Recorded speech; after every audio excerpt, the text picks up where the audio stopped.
नहीं मिली थी तो अंग्रेज भी ये सोचते थे कि शहीद भगत सिंह जी को जेल में डाल दो, फिर कौन आज़ादी मांगेगा। फिर उन्होंने सोचा फांसी चढ़ा देते हैं, फिर आज़ादी कोई मांगने वाला रहेगा नहीं। लेकिन शहीद भगत सिंह जी ने हंसते हंसते फांसी का फंदा चूमा, लेकिन उसके बावजूद भी आज़ादी मांगने वाले कम नहीं हुए, देश को आज़ादी मिली। इसी तरह से ये बदलाव की हवा है, ये बदलाव शुरू हो चुका है देश के अंदर। शिक्षा, स्वास्थ्य, बिजली, पानी की सुविधाएं लोगों की मूलभूत सुविधाएं हैं, लोग उनके लिए लड़ना चाहते हैं, युवा रोजगार के लिए लड़ना चाहता है, और इसलिए अब ये बदलाव रुकेगा नहीं। इनका मन करे जिसको जेल में डाल दें, हम इनकी जेलों से नहीं डरते, हम इनके लाठी डंडों से नहीं डरते, सर पे कफन बांध के निकले हैं, शहीद भगत सिंह जी के अनुयायी हैं, बाबा साहब अंबेडकर को मानने वाले लोग हैं, इस लड़ाई को अंत तक लेके जाएंगे। हरियाणा के युवाओं के लिए जब तक रोजगार की व्यवस्था नहीं होती तब तक ये लड़ाई इसी तरह जारी रहेगी। क्या कारण है चंडीगढ़ में आम आदमी पार्टी अपना मेयर नहीं बना पाई? देखिए, बहुत स्पष्ट है, अभी तक तो इस बारे में चर्चा होती थी और गली गली में चर्चा होती थी कि भारतीय जनता पार्टी अगर एक बार और चुनाव जीत गई तो शायद इस देश में चुनाव होना बंद हो जाएंगे। लेकिन पहली बार पूरे देश ने खुली आंखों से कैमरे के ऊपर ये देखा कि कैसे भारतीय जनता पार्टी लोकतंत्र के खिलाफ है और कैसे भारतीय जनता पार्टी वोट की लूट करती है। कैमरे के ऊपर इससे नंगा नाच लोकतंत्र की लूट का हो ही नहीं सकता। जिस तरह से वोट मैनिपुलेट करके रद्द किए गए, आप ही बताइए 20 वोट ज्यादा होते हैं या 16 वोट ज्यादा होते हैं? हमारे पास 20 वोट थे, उसके बावजूद भी बीजेपी का एक पदाधिकारी रहा हुआ व्यक्ति जिसको प्रिजाइडिंग ऑफिसर बना के वोटों की लूट की गई। पूरे देश के अंदर आज के दिन में यह चर्चा है कि जब मेयर के छोटे से चुनाव के लिए ये लोग इतना नीचे गिर सकते हैं, तो फिर सीएम और पीएम का जब चुनाव होगा तो क्या कुछ नहीं कर सकते? क्या देश के लोकतंत्र के साथ खिलवाड़ तो नहीं करेगी भाजपा? ये सबके मन में प्रश्न है, और इसी प्रश्न से 2024 के चुनाव का रास्ता भी निकलता है। लोग इस बार लोकतंत्र को बचाने के लिए देश के अंदर चुनाव में वोट करेंगे। अभय चौटाला का कहना है कि इंडी गठबंधन के जो तमाम नेता हैं वो जेल में जा रहे हैं और बाकी नेता भी जेल में चले जाएंगे, तो इंडी गठबंधन तो बचेगा ही नहीं। देखिए, मुझे लगता है कि मैं ऐसे किसी व्यक्ति के सवाल का जवाब नहीं देना चाहूंगा जिनके परिवार से जेल जाने वालों की संख्या गिनने लगेंगे तो खत्म ही नहीं होगी, और किसी धर्म कर्म के काम के लिए नहीं गए थे, नौकरियों के अंदर भ्रष्टाचार की वजह से जो जेल काट के आए जिनके परिवार के लोग, उनके सवालों का मैं जवाब नहीं कितनी सीटों पर चुनाव लड़ेंगे आप लोकसभा में? लोकसभा में 10 की 10 लोकसभा सीटों पर आम आदमी पार्टी की मजबूत तैयारी है। 90 की 90 विधानसभा सीटों पर हमारा संगठन तैयार है लड़ाई लड़ने के लिए। इंडिया गठबंधन को लेके बातचीत चल रही है, आम आदमी पार्टी उसको लेके बहुत पॉजिटिव है। जब भी जैसा भी हमें कोऑर्डिनेशन कमेटी से रिस्पांस आएगा, पार्टी हाईकमान जो तय करेगा उसके अनुसार हम निर्णय लेंगे। कई बड़े चेहरे जो पार्टी छोड़ चुके हैं 25 करोड़ में नेताओं को खरीदने का, तो क्या आप सबूत दिखाएंगे वो जिस तरीके से सीबीआई के नोटिस जा रहे हैं? देखिए, हमने तो स्पष्ट तौर पे बता दिया, हमसे भारतीय जनता पार्टी ये भेजती है, पुलिस वालों को भेजा था कोई धमकी देने के लिए, फिर कहते हैं जांच करेंगे इसकी। कह रहे हैं किसने आपको ऑफर दिया? तो हमने तो स्पष्ट तौर पे बता दिया, हमको तो उन्हीं लोगों ने ऑफर दिया था जिन्होंने गोवा में कांग्रेस के विधायक तोड़े थे, हमको उन्हीं लोगों ने ऑफर दिया था जिन्होंने मध्य प्रदेश के अंदर कांग्रेस की सरकार तोड़ी थी, उन्हीं लोगों ने हमको ऑफर दिया जिन्होंने कर्नाटक के अंदर 17 विधायक खरीदे थे या धमकाया था उनको, हमको उन्हीं लोगों ने ऑफर दिया है जो पहले भी भारतीय जनता पार्टी के बिहाफ पे जगह जगह सरकारें तोड़ते रहे हैं, जगह जगह रिश्वत देते रहे, पैसा देते रहे, जगह जगह धमकियां देते रहे, जेल की धमकियां देके सरकारें तोड़ते रहे, वही लोग अब सरकार तोड़ रहे हैं। ऑपरेशन लोटस कोई नया नहीं है, ऑपरेशन लोटस हर बार वही लोग चलाते हैं, और भारतीय जनता पार्टी से अच्छा कौन जान सकता है कि वो कौन लोग हैं? तो अपने लोगों से पूछ लें। हरियाणा में लोकसभा चुनाव कैसे लड़ेंगे, क्योंकि 10 सीटें हैं और अभी तक कोई सहमति नहीं बनी है कांग्रेस और आपके बीच, और मुख्य दो पार्टियां यही हैं। देखिए, मुझे नहीं लगता है कि अभी कोई चुनाव का अनाउंसमेंट हो गया लोकसभा चुनाव का, अभी चुनाव की तैयारियों में समय है। चुनाव आयोग जैसे ही लोकसभा चुनाव अनाउंस करता है, हम सब चीजों के साथ सभी परिस्थितियों से निपटने के लिए पूरी तरह से तैयार हैं।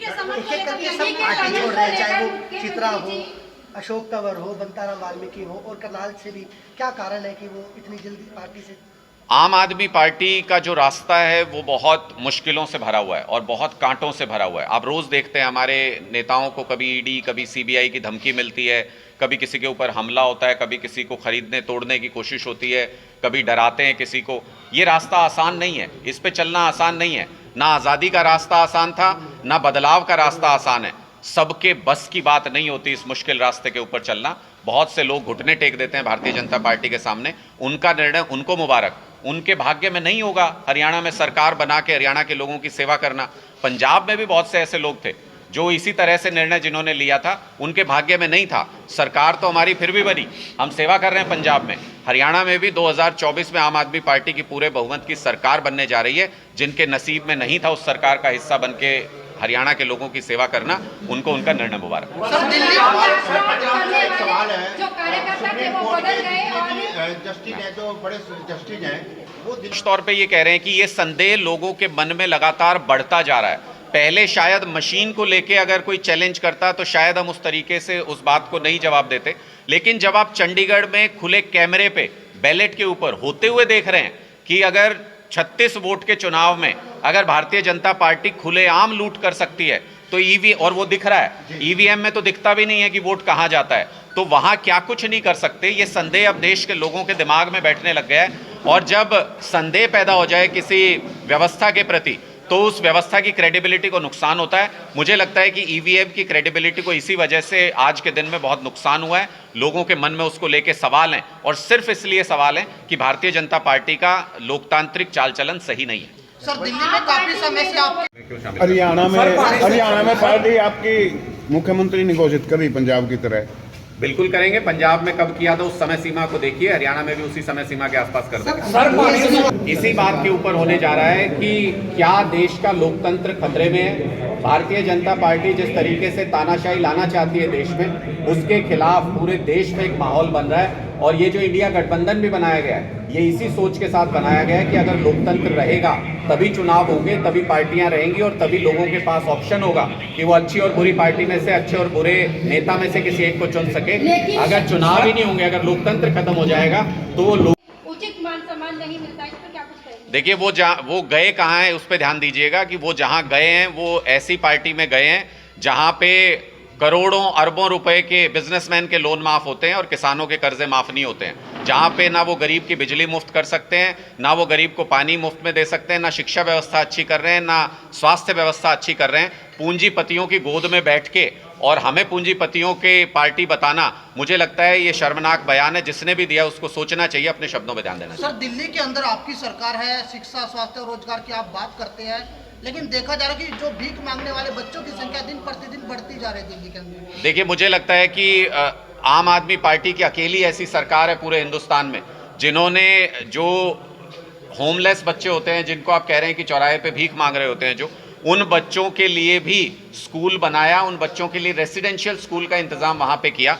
हम उस योजना पे बहुत तेजी से काम कर रहे हैं, लेकिन ये सवाल हमको केंद्र सरकार से पूछना चाहिए। जो ये कहते हैं कि भारत लगातार विकास के पथ पे बढ़ रहा है, उनको ये जवाब देना चाहिए कि कैसे आज वो कहते हैं कि 80 करोड़ लोगों को अनाज देते हैं हम, तो बहुत खुशी की बात है क्या? आप इसका मतलब गरीबों की संख्या लगातार बढ़ाते जा रहे हैं, पॉवर्टी की जो जितनी भी रेटिंग्स हैं उनमें हम नीचे गिरते जा रहे हैं। देश के अंदर गरीबों की संख्या लगातार बढ़ती जा रही है। प्रधानमंत्री जी तो ये कहते थे 2022 तक सबके पास पक्का मकान होगा, तो फिर वो जो होमलेस हैं, जो सड़क के ऊपर भीख मांग रहे हैं, वो लोग कौन है? प्रधानमंत्री झूठ बोलते थे क्या? इस सब का जवाब भारत को विकास के जो रास्ते से डगमगाने वाली जो पार्टी है भारतीय जनता पार्टी, उनको देना चाहिए, केंद्र सरकार को देना चाहिए। भूपेंद्र सिंह केजरीवाल नहीं जा रहे, ऐसा क्यों? देखिए हमने तो बहुत स्पष्ट तौर पे कहा है कि भारतीय जनता पार्टी का कोई एजेंट, जो कि हम मानते हैं आज के दिन में ईडी और सीबीआई उनके एजेंट की तरह बिहेव कर रहे हैं, उनका कोई एजेंट हमको कागज पे कुछ भी लिख के दे देगा तो खाली तो नहीं बैठे अरविंद केजरीवाल जी, उनके पास देश भर का काम है।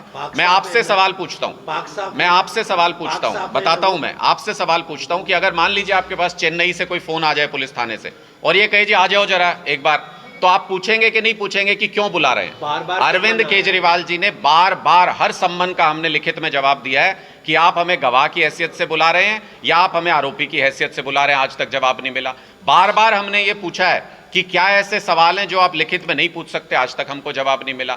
अगर भारतीय जनता पार्टी की एजेंट ईडी अगर कानून सम्मत कोई सम्मन भेजेगी तो हम उसको जरूर उसका पालन करेंगे। अभी तक कोई कानून सम्मत, सारे इलीगल नोटिस आए हैं, सारे अवैध नोटिस अभी तक आए हैं जिनका कोई सिर पैर नहीं है, जिनकी कोई भूमिका नहीं बनती है, इसलिए उनका जवाब देना हम जरूरी नहीं समझते हैं। क्या अरविंद केजरीवाल? अरविंद केजरीवाल, अगर आज के दिन में कोई व्यक्ति देश में ये सोच सकता है कि अरविंद केजरीवाल इन बीजेपी के लोगों से डर जाएंगे, तो मुझे लगता है कि वो सोच सही दिशा में नहीं जाती है। अकेली आवाज़ पूरे हिंदुस्तान के अंदर जो बदलाव की लड़ाई लड़ रही है, पिछले 8-10 साल से लगातार हमारी सरकारों को गिराने के प्रयास हो रहे हैं, लगातार हमें ईडी सीबीआई की धमकी दी जा रही है, उसके बावजूद अगर कोई बदलाव की आवाज़ मजबूती से पूरे देश का प्रतिनिधित्व कर रही है तो वह अरविंद केजरीवाल हैं। ना हम इनकी जेलों से डरते, न ईडी से डरते, न सीबीआई से डरते, लेकिन इनकी राजनीतिक चालों में भी नहीं आएंगे। अगर इनको लगता है कि अपने एजेंटों को भेज के हमें परेशान कर लेंगे, अरविंद केजरीवाल जी को पार्टी का प्रचार प्रसार पूरे देश में देखना है, वो इसी तरीके से चलता रहेगा। दिल्ली के लोगों की सेवा करनी है, लगातार उनको सुविधाएं देनी है, वो ऐसे ही चलता रहेगा। इनका दिल करे तो ये गिरफ्तार करें, हम जेल से भी सरकार चला के इनको दिखाएंगे। हेमंत सोरेन की इससे पहले कभी भी ऐसा माहौल नहीं हुआ कि अगर कोई भी नेता आपकी पार्टी से नहीं है, कोई भी सरकार आपकी पार्टी की प्रदेश में नहीं है, तो उसको लगातार 24 घंटे गिराने का प्रयास होता हो, उन नेताओं को जेल के अंदर डालने का प्रयास होता हो। और मुझे लगता है कि हेमंत सोरेन जी ने तो आज विधानसभा के अंदर जब बहुमत साबित कर रही थी उनकी पार्टी की सरकार, तो उन्होंने खुले तौर पे कहा भी है कि अगर भारतीय जनता पार्टी के अंदर हिम्मत है तो सदन के अंदर वो कागज रख के दिखाएं जिनमें वो कह रहे हैं कि उन्होंने कोई फ्रॉड किया है या उन्होंने कोई किसी तरीके की गड़बड़ी की है। वो राजनीति छोड़ने को तैयार हैं। इतनी बड़ी चुनौती वही व्यक्ति दे सकता है जो इन लोगों का सामना कर सकता है। ये माफ़ी मांगने वाले लोग हैं, ये अंग्रेज़ों की दलाली करने वाले लोग हैं। इनसे हमारा डरना नहीं बनता, क्योंकि हम शहीद भगत सिंह जी को मानने वाले लोग हैं, हम बाबा साहब अम्बेडकर को मानने वाले हैं।